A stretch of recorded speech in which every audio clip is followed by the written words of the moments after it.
Hello. In the last part, we basically installed a base Debian Arc inside a virtual machine.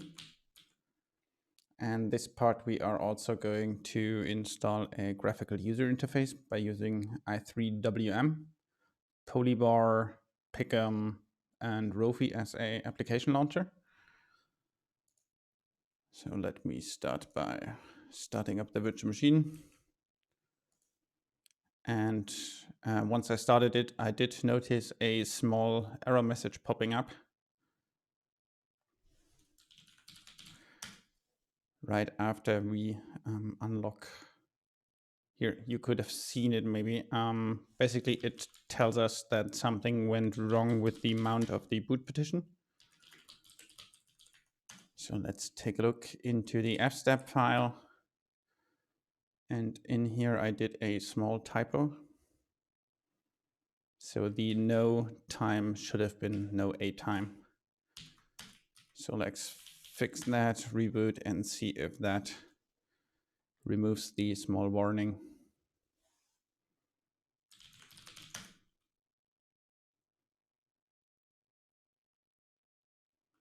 All right, that seems to have done the trick.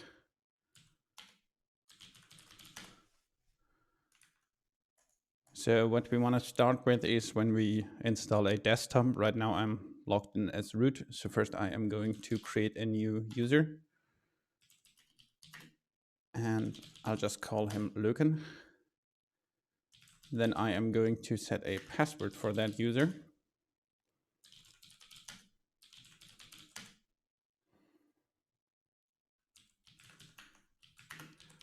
And then I am going to add the user to the wheel group because we want to give the user permission to execute sudo commands. And for that, we can scroll down here or use Control W to search. And in here is an entry. And if we uncomment that, then the users inside the wheel group can execute sudo commands. We can basically check that by switching over to the user. And that works. We basically get a root session now.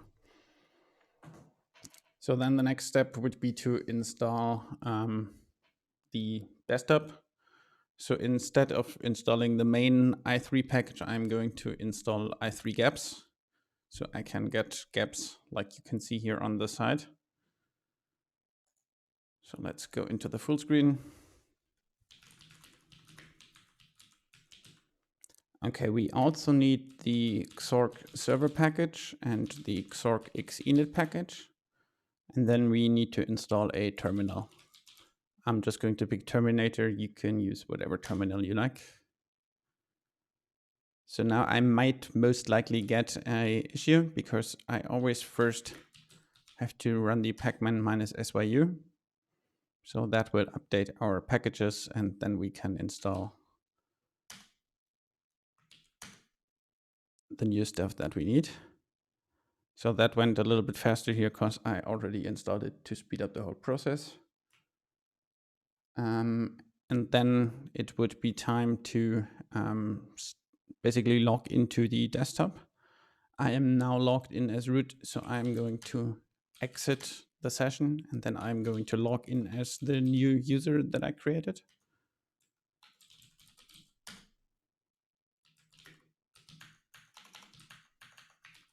And then I could basically run startx to start up the desktop, but that is most likely going to give us some problems. Yeah, so we are going to edit the default x11, the xinit-rc startup definition.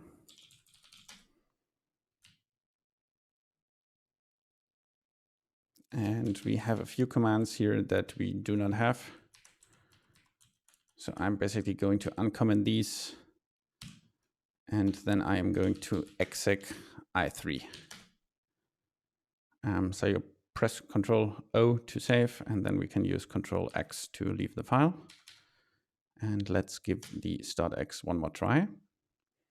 So now we basically have our desktop, and that is the first time, the default time. So it will ask you to create a config because we do not have a config. So let's press enter and confirm. And then we can define which special key we want to use. If you want to use the super key or the Windows key or the Alt key. I want the Windows key or the terminal key. And that would be it. So basically we now have a very basic desktop here. So you can press the Windows key and enter, and that will start a new terminal. And in my case, since I installed Terminator, it is going to install start up that. So I'll do a small little tweak.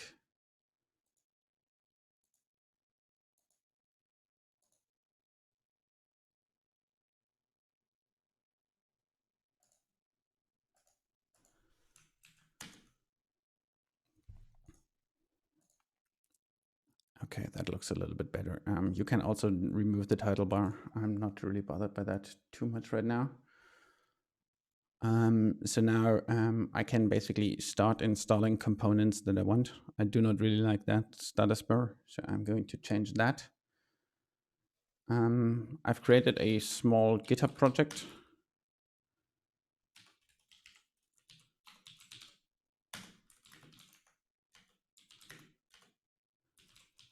So I need the Git client.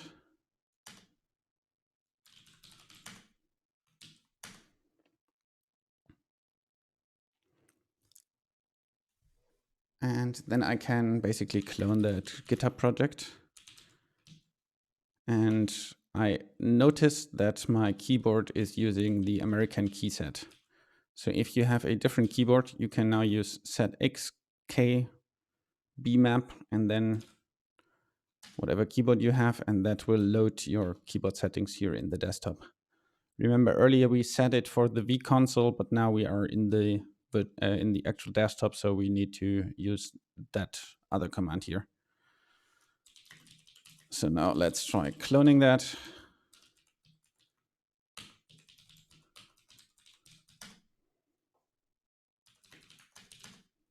And in here, I have a very simple install script, but depending on your setup, it might not really work. I didn't really test it a lot, except in this virtual machine. So I'll rather go step by step through it. So the first part I would probably install is a application manager. So when you use Control, the Windows and the D key, so Windows plus D, then you can quickly launch a application. And for that, I am going to install rofi.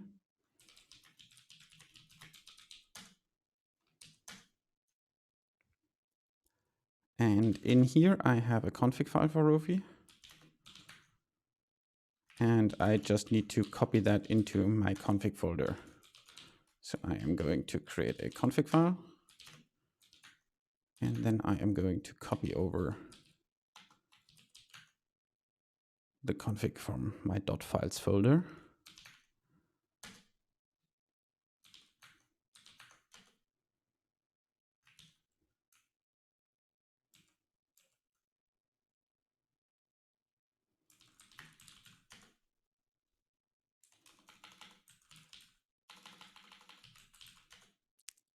And that is basically, you can start typing your commands and then hit enter and it will execute the program for you. We will slightly modify how that looks like a little bit in the future, but for now it's basically installed. Then the next package to install would be the polybar, which is a alternative to this i3 status bar. For that, I would have to install basically by using the AUR, which is the Arc user repository, so a third-party application. And for that, I use pacaur, which is basically a small tool that allows you to be used similar to Pacman, and you can install any package from the user repository in there. So for that, I first need to clone it.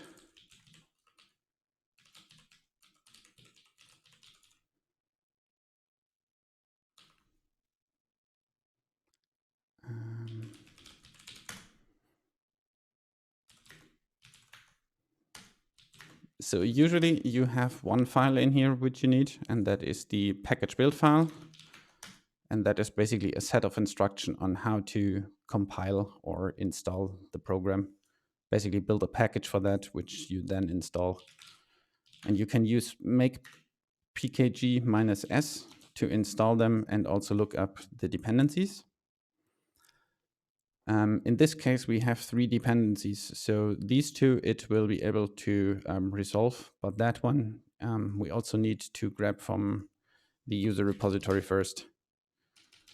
So we run the git clone command again, but this time check out the Oracle Git file, go into the folder and run our make pkg-s command.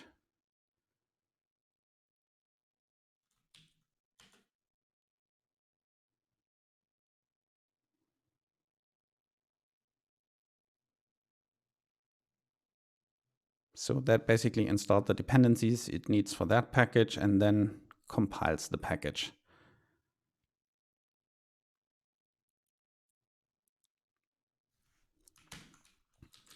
And if we actually look at the usage, you will notice that it's mostly using one single core for building stuff. So what I usually also do is I added the make pkg-conf, and you can scroll down here. And here is a make flags. So whenever you build a package using make, you can supply the -j, and that will basically define how many threads are being used. So I have 8 virtual cores in here. So I'm going to set that to 8. You do not have to restart any sort of service for that. So the next time it's going to use 8 cores for building the stuff. That will basically speed up the whole process. Okay, so we built the package, and then we can use pacman -u to update the local package and install that.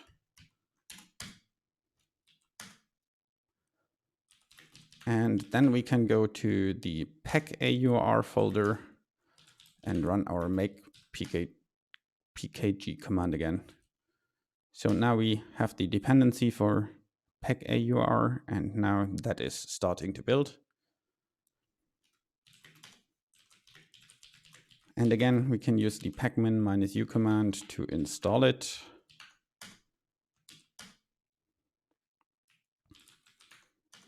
And we have the new command. It now tells us that we basically have to define our default editor. And in my case, that is Nano.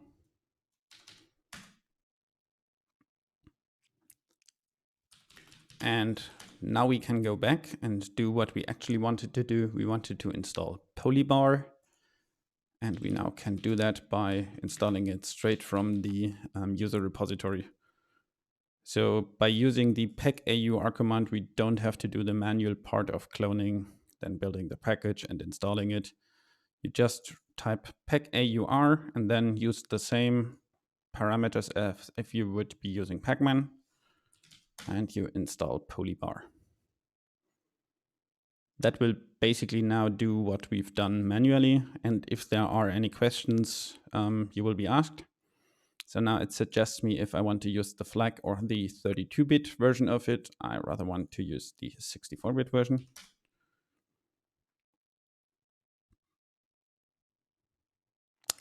Then it shows us the package build, so we can verify that there is no fishy stuff going on. Just taking a quick look. Everything seems pretty much normal. Close the file. And then we can check out the install section. So that's just writing some default files. That's okay.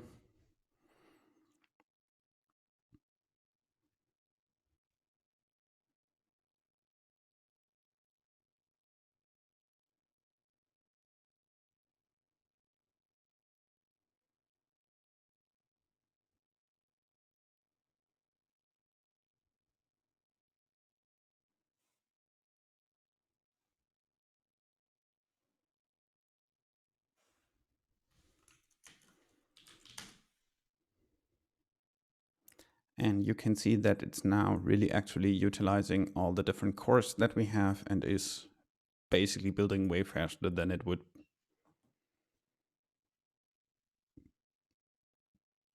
I mean, if we didn't edit the make pkg conf.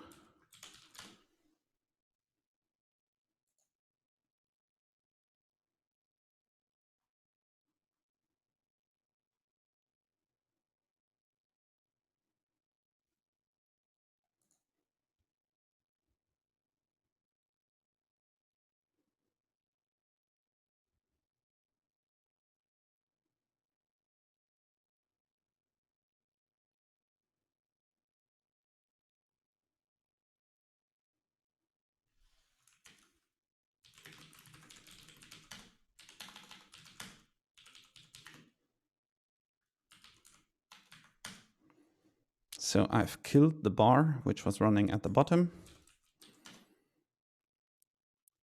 And now we need to go back to the .files folder, and we can now create a config folder for the polybar and copy over the config.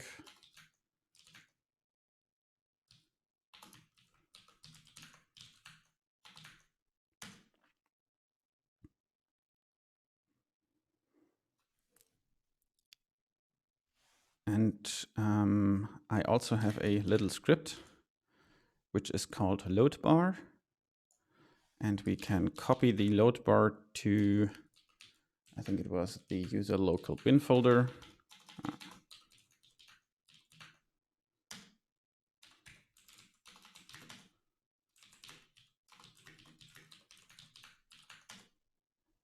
And make sure that it's executable. Yeah. And then we have the command load bar. And basically what that does is, let's take a quick look into the file. It's using the xrender tool and then extracting what monitors you have. And then it's basically going to start one of the taskbars for each of the monitors that you have. If you only have one, that's also going to work. And it's specifying the example bar. So if we are going to look into the default config for our polybar, then there is a section which is the /bar/example. And that then defines where we have all the elements in here. So let me try by running load bar. And then you can see the bar is coming up, but we also get a few warnings and error messages. So the first part is pulse audio. I don't have that installed yet, so that will be fixed once we set up the audio. The network interface is called S0 in the config. I do not have that interface name, so I'm getting here an error. Will basically be fixed if you use it on your computer. You can change the config, of course, and change the name of your interface here. And then we are getting a bunch of these dropping unmatched characters. So that is because I didn't install a certain font set.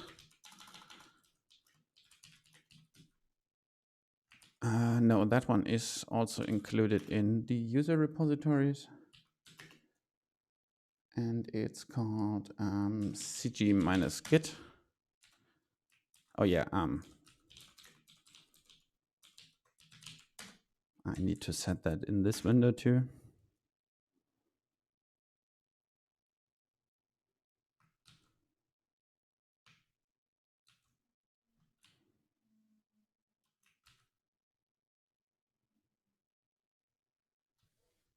Okay, let me quickly.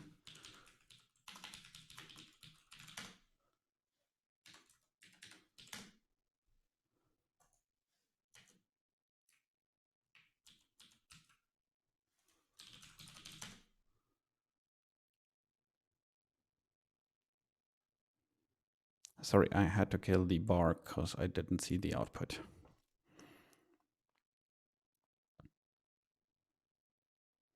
Okay, so packages are built, font is installed, and now we do not get all the weird errors anymore.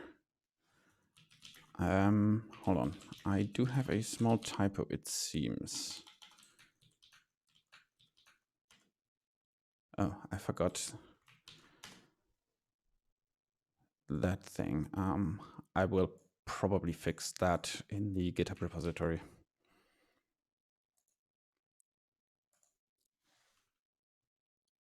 Okay, so we now have basically most of the parts installed. So there is one more thing we can do.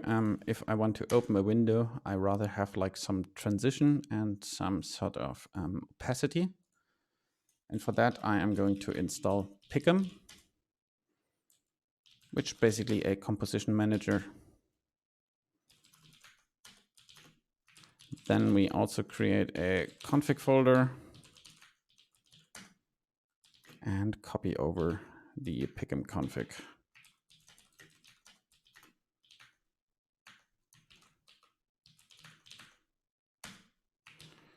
You can run picom in the background like that. That is strange. Okay, I didn't have any issues running it on a native system. So I guess it's because of the virtual machine and I need to enable some crap in the drivers, which I am really not going to do right now. So just test it, and if you don't want to use it, uncomment it from the config.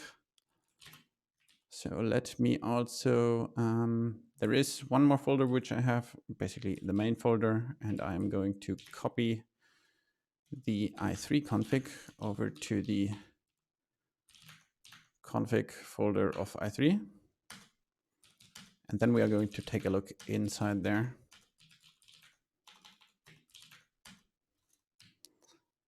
So it's a pretty much default config. I do have small modifications, mostly at the bottom of the file.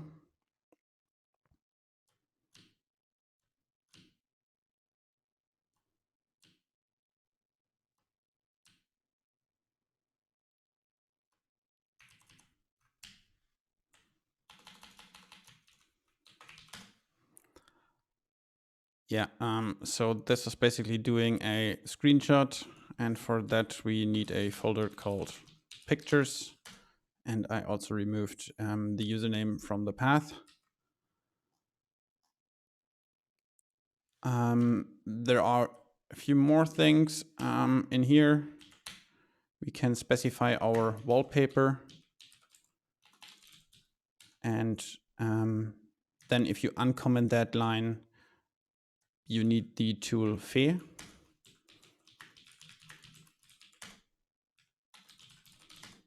which you can install from the main repository, and you can basically run fe like this, and that will then set a wallpaper and scale it up to match your whole screen. If you want to use picom and if it's not causing any issues here, you can uncomment that one. I also manually set the set xkb map to DE. You can do that via the config too, and I'm also automatically starting up the polybar. I've also specified the smart gaps. So right now I am not getting any gaps between my windows if I'm opening up a new window. With that, you will basically get smart windows and then this little command to run a screenshot. You can, of course, define it to your likings. There is one more thing I edited, the way the rofi is starting up. And I've picked a rather big font size. So I basically have a 49 super widescreen. And for that, I rather wanted it in big letters so I can read it well. But you most likely want to have a lower value for that. So I am just going to change that to 50 right now. And then we can give it a go. Let's just run i3. I think it's like this, and that should have reloaded it. And if we press Control and D, we get our pop-up, and then we can just type what we need. And once it completed everything, or you press enter, it will launch whatever you got selected. And you can also see that we are now getting little borders between our windows, and there is also a border to the side, which you cannot really see here. One more thing that's left to be done. You most likely want to set a desktop resolution.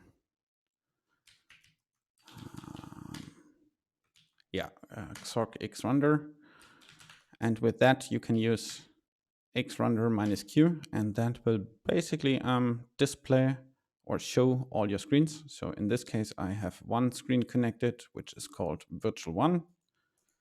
And we currently have this resolution, and you can reuse it. You basically specify the monitor name and then the mode you want to set it to. So let's go for 1080.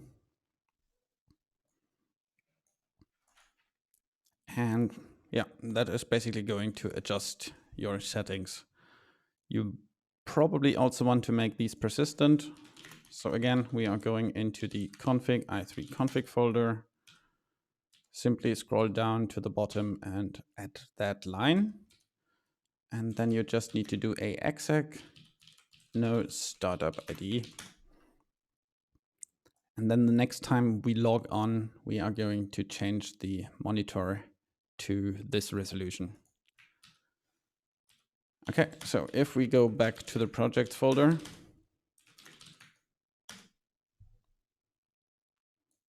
you can see that I am also copying the xinit.rc.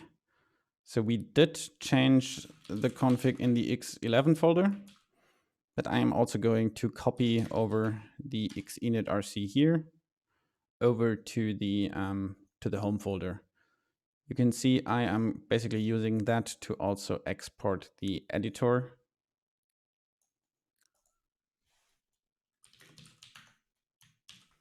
And I'm just going to copy that over to my home folder. Then I will not get any warnings about the editor, and it has a little bit nicer way of how it looks. It's just a little better formatting. Okay, I guess that is it.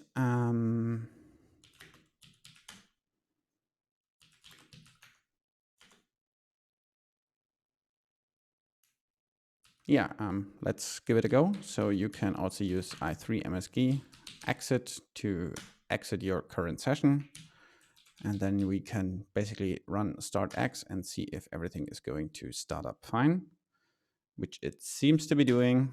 We do have the proper resolution. We do have our terminal. We do get the gaps between the windows. So everything seems to be working fine. So see you the next time.